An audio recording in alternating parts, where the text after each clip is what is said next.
Jerry Rosa here in the Rosa Stringworks workshop with our Wednesday vlog, March 22nd, 2022. Thank you for all the nice comments on that base repair. It was kind of nice to see that hole disappear. Yeah, it kind of surprised me, I gotta be honest with you, because with all the experience I've got doing that kind of thing, they typically just don't go back together very well. I mean, they go back together pretty good, but usually you got rough edges and you just feel all kinds of stuff. There's only a couple of small places on that one that are pretty rough. The rest of it's pretty good. A couple of the questions that popped up were, why didn't I use clamps? Well, there's no good way to clamp anything. I mean, you got these little fine edges. What are you going to clamp? There's really nothing to clamp. You either hold it in place and glue it that way, or with instant glue. That's why I use CA glue, because it's instant. So I can hold it in place because there's really no way to clamp it in place. So that's the reason I don't use clamps, and that's the reason I do use the CA glue, is because it's so fast and it just gets it over with, because you can't sit there and hold Titebond for, that hour while it's setting up. It just won't work. Titebond would have been my preference if I could have clamped it, but, it is what it is. And so that's why I did what I did. I'm pretty happy with the result of that so far, and I think it's going to get better. Trying to match that finish is probably my next big hurdle, because that finish is unique. I don't know what they did or how they did it. And satin finishes are really hard to match, I think, too. And yeah, I know all about, using steel wool and all those kinds of things to try to make a finish match, but it's just not that easy, On a big piece of old furniture, it's not that hard. I mean, people think, oh, watch so-and-so, he did it on a piece of furniture. Yeah, I'd like to see him do it on a guitar. Guitars, they're more scrutinized. People are looking at every detail of them. You know what I mean? They're just different. It's a different, I don't want to say it's a different, harder level. It's just is what it is. I mean, that's the way, people don't get down on your dresser and go, well, let me look under here. They don't do that. On a guitar, they do. They look at every little part of it, And so it's just different.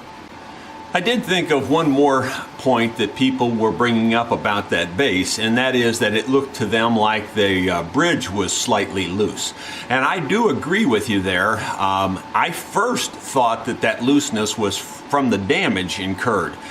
But after analyzing it more, I think that the corners of that bridge were never glued down to begin with. That's what I believe. I could be wrong, but I just don't think it was fit up as well as it could have been. I think that's true on the inside on that one brace that I glued back also. Don't get me wrong, I think that brace broke because of the damage, but I think it broke because it wasn't ever glued real well to begin with. It had too much of an air gap in there, and it still has a little bit of an air gap in there. I may try to piece something into that gap later, but right now I don't feel like that's my main mission. So I'm going to look at that bridge and see if those corners can be, attached better. Overall, the bridge seems to be solid. It's just the corners that seem to be up, and I think it's because you're putting a flat bridge on a round surface, and that's really pretty much what it boils down to. So there. Because of the fact that I ordered those magnets in, I ordered like 100 magnets. That ought to be enough. Well, anyway, because I ordered those, they're going to be a few days waiting on that. So I got to thinking I ought to get started on another project. And really, what I really want to work on is this. This is the world's finest mandolin ever built by a human. And you will say that's a brag if first time you've heard that, but those of you who've been watching know that that's a goal. Everybody should have that as your goal. If you're building an instrument, you should be trying to build the world's finest instrument ever built by a human. And the reason I tack on the word human is because all kinds of instruments are built by machine these days.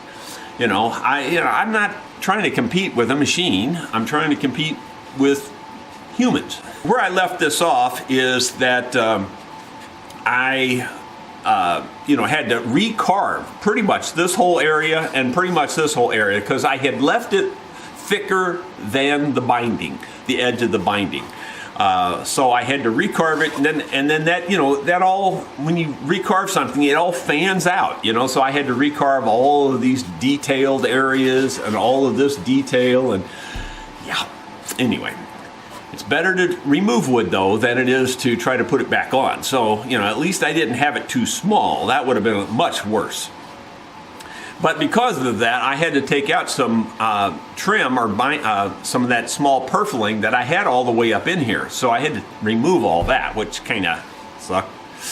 But anyway, let's see if we can get it back in there and move forward. I want to have this thing done by the Mountain View trip, which is in June.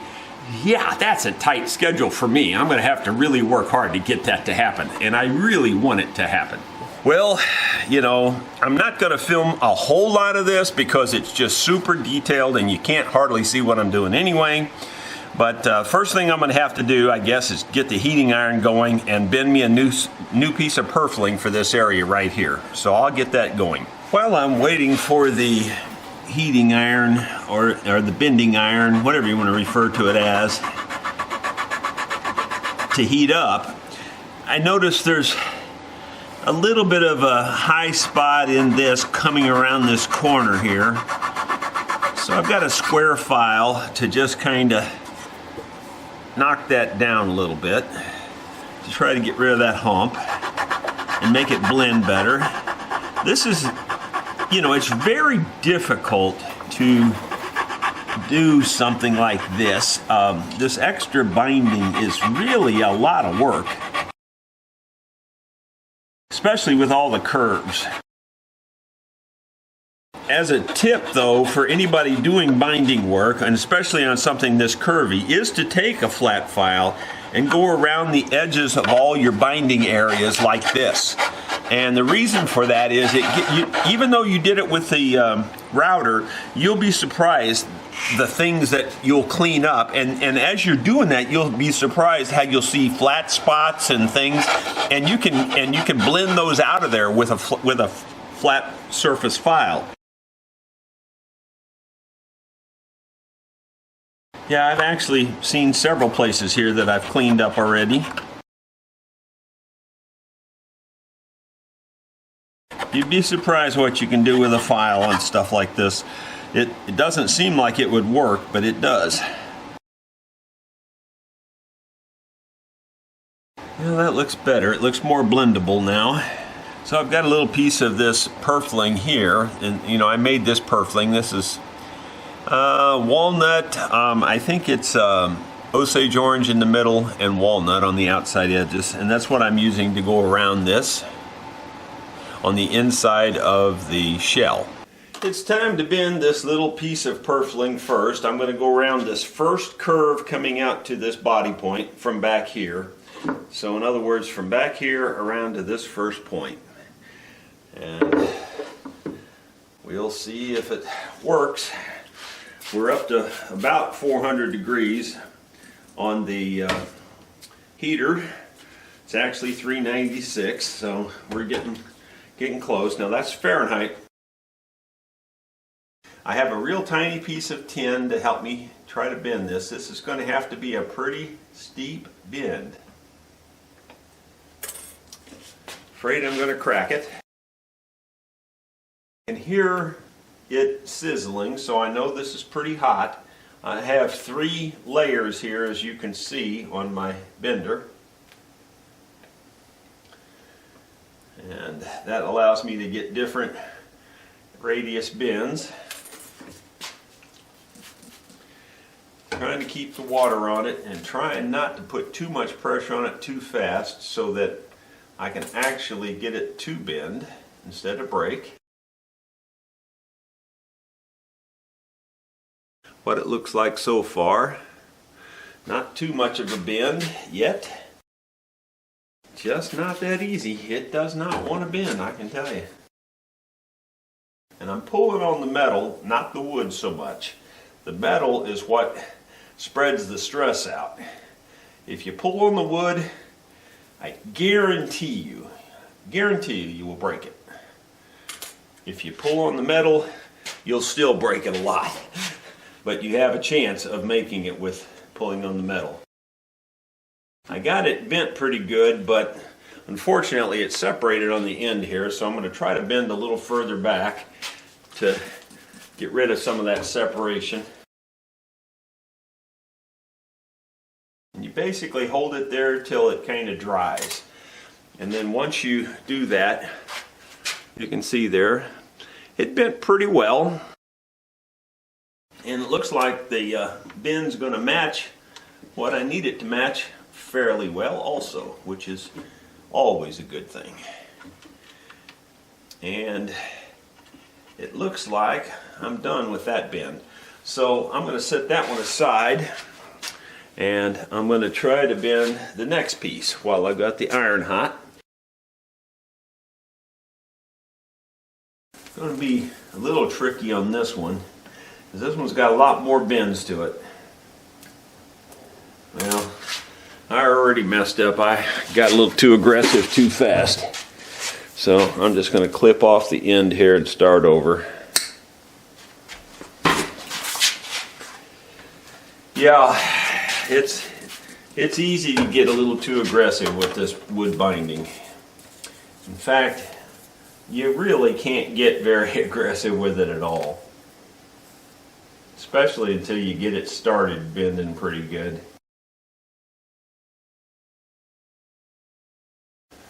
There, I got a nice curve going on there. And I kind of think that's enough for what I need right now, so I'll start bending the big bend around this way.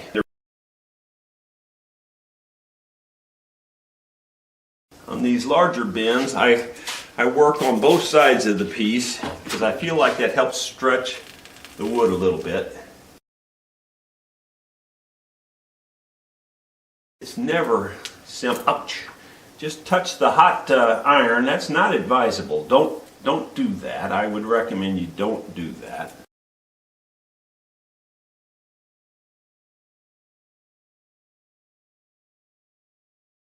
Yeah, that iron's still hot. Just thought I'd let you know.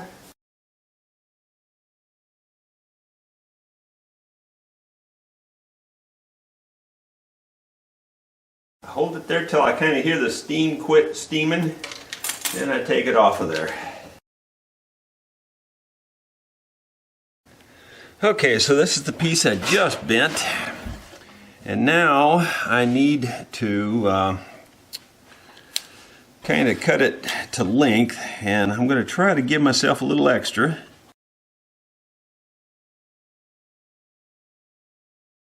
And while that iron's still hot, I'm going to work on a couple of things off camera. Okay, fitting up this piece here, I'm just kind of eyeballing different things, and I'll make a little mark where I think I want to cut it off. At first, I'm just going to nip it off with this because it's just fast, it's easy. And then I'll take a sharp chisel and, you know, chisel off the end real blunt and square. Then I'll butt it up here to make sure that it looks like it's going to butt up without a seam.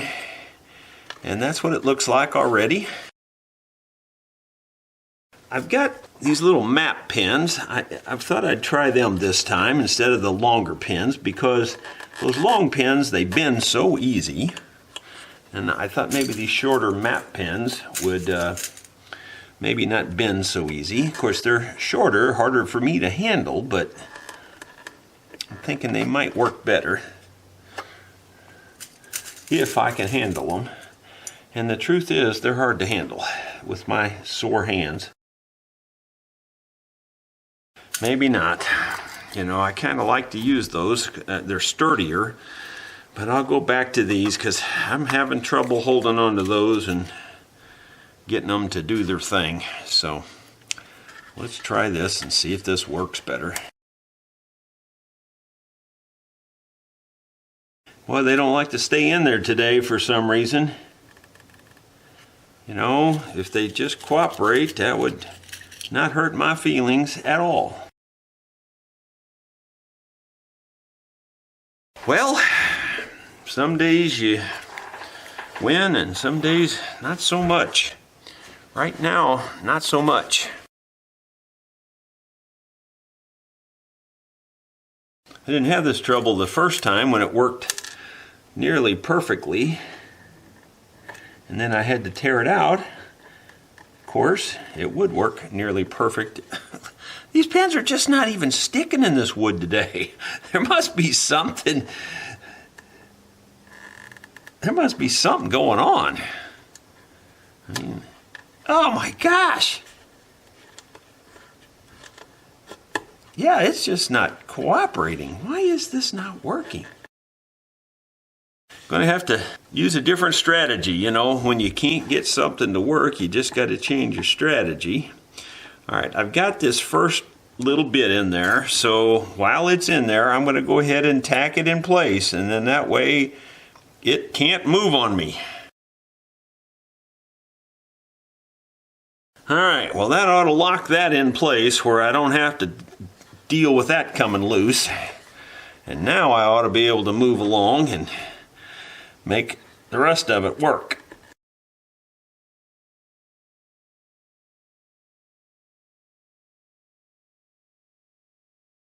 There you go. Well, that was simple. Sort of. Almost. It was almost simple. All right, I'm going to cut this a little long.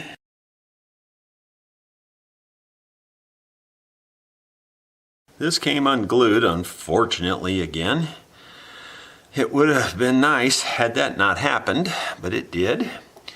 So, I think what I'm going to do is just make it easy on myself here and try to glue that back, because that'll just make it easier to cut and everything. It's not like it's really create much of a problem other than when I go to trim it. I would much prefer to have it stuck back in place. So I'm going to put a little CA glue on this and then I'll clamp it with these tweezers, I think. Uh-oh. Wouldn't you know, it had to slide sideways. It couldn't just sit there. I just can't. You just can't win. It's like, doesn't matter what you do, something has to throw you a curve. So it had to slide sideways on me. Couldn't just match up flat. But I don't think it'll hurt anything. I think we're okay. We have enough material that we can trim through that. My algebra teacher, I think, used to say if it was simple, monkeys could do it. I ain't never seen a monkey trying to do any of this. And I don't want to hear no comments from the peanut gallery. Like, look in the mirror. Yeah, right. Let's see if we can trim this up to make this sort of look like it's going to match it.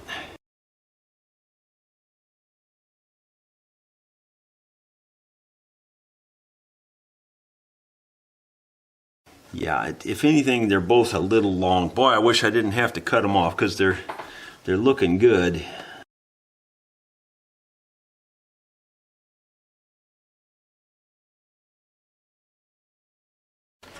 Oh yeah, oh yeah. Yeah, when it's perfect, you better just glue it. That's as perfect as I think I could get it, so I am not gonna argue with that.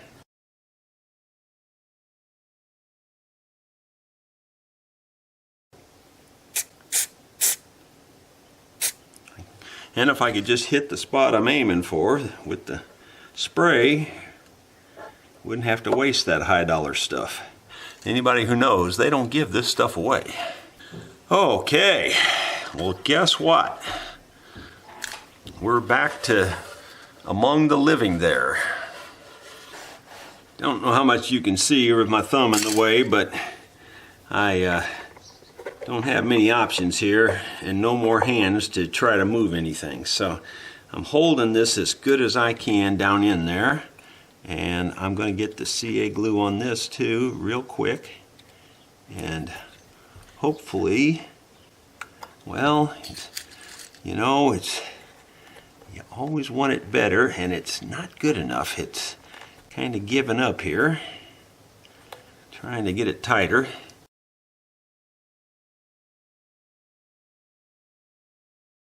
Very difficult to do this.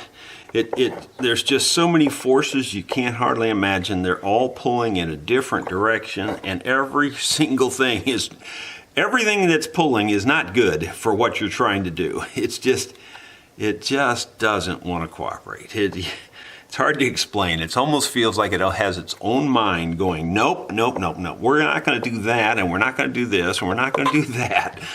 You're going to get what you get, and too bad.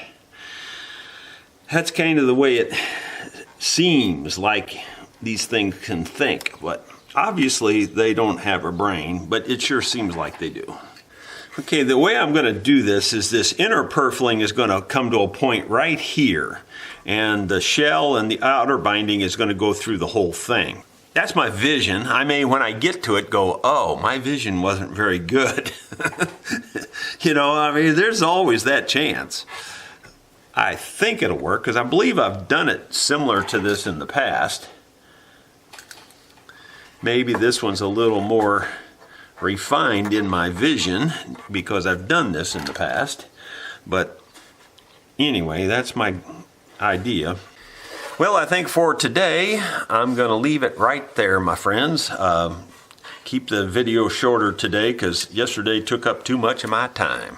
So I hope you've enjoyed today's vlog. Thank you so much for tuning in. Do me a favor, tell your friends. I still want to hit 100,000 subscribers, and we're presently almost at 75,000. We're at 74,300. So tell your friends, maybe you can get them interested, and have them just do you a favor and tell them to click on that subscribe. And for the rest of you, check your subscribe and make sure you're still subscribed, because other channels have reported that people have been unsubscribed unknowingly. So just make sure you're still subscribed. I would appreciate it. Thank you very much for watching. We'll see you same time, same place tomorrow.